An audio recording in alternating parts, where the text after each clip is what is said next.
அன்பு செல்லுமே, இப்பொழுது சில நாட்களாக எல்லாரும் உன்னை ஏமாற்றுகிறார்கள், துரோகம் செய்கிறார்கள் என்று என்னிடம் புலம்புகிறாய். இதற்கு காரணம் என்ன தெரியுமா? முதலில் எல்லாரையும் நீ நம்பினாய். உண்மைதான், நம்புவது சரிதான். ஆனால் யார் எப்படி இல்லை என்ற உனக்கு தெரிய வேண்டும். எல்லாரையும் நம்பக்கூடாது, எல்லாரையும் நம்பாமலும் இருக்கக்கூடாது. இப்பொழுது உன்னுடைய கால நேரம் எப்படி என்றால், உனக்கு யார் நல்லவர்கள் யார் கெட்டவர்கள் என்ற கண்ணுக்கு தெரியப்படும் நேரம் எது. இந்த நேரம்தான் சுதாரிக்க வேண்டும். எல்லாரையும் நம்பினாய் அல்லவா?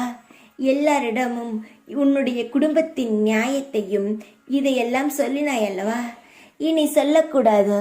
உன்னிடம் கேட்டுக்கொண்டே, உன்னுடைய குடும்பத்தை பற்றி உன்னிடம் விசாரித்து கொண்டே வெளி உலகத்திற்கு உன்னை பற்றியும் உன் குடும்பத்தில் இருப்பவர்கள் பற்றியும் கேவலமாக பேசுகிறார்கள்.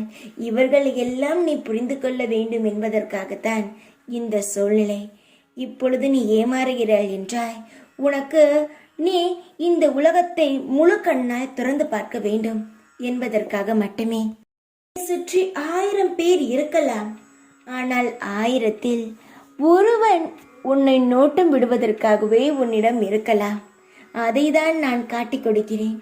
அந்த நபரை தான் நீ உன் வாழ்க்கையிலிருந்து அகற்ற வேண்டும். தங்கமே, எல்லாரும் நல்லவர்கள் இல்லை, அதுதான் உண்மை. எல்லாரும் கெட்டவர்களும் இல்லை. அதை நீதான் பார்த்து சுதாரிப்பாக நடந்து கொண்டால் உன் வாழ்க்கையானது நன்றாக இருக்கும். ஆனால் எல்லாரையும் நம்புவதனால்தான் உன் வாழ்க்கையானது இந்த நிலைமையில் இருக்கிறது. அவமானமும் அனுபவம் தான் வாழ்க்கையில் மிக சிறந்த ஆசான். அவை கற்றுக் கொடுக்கும் போதனையை எந்த விலையுயர்ந்த புத்தகமும் கற்றுக் கொடுக்காது. யார் மீதும் நம் வெறுப்பை காட்டி எதுவும் மாறப்போவது இல்லை. அமைதியாக கடந்து போவதுதான் நல்லது. உனக்கு தப்பு என்று ஒருவர் மேல் தெரிந்தால் அவரை திருத்துவதோ, அவருக்கு அறிவுரை சொல்வதோ, இல்லை அவரை நான் சரி செய்து விடுவேன் என்று சொல்வதோ உன் வேலை கிடையாது. உன் வேலை எது தெரியுமா? உனக்கு துரோகம் செய்தால் அவர்களை விட்டு நகர்ந்து வருவதுதான் உன் வேலை. உள்ளத்தில் உண்மை உள்ளவர்கள் ஒரு பொழுதும் தோல்வி அடைவது கிடையாது. தைரியமாக இரு. அவமானப்பட்டதனால் கவலை வேண்டாம். எல்லாம் ஒரு பாடம் என்று நினைத்து கொண்டு எல்லா கெட்டவர்களையும் துரோகிகளையும் உன் வாழ்க்கையிலிருந்து தள்ளி வைத்துவிட்டு அமைதியாக உன் செயலை செய்.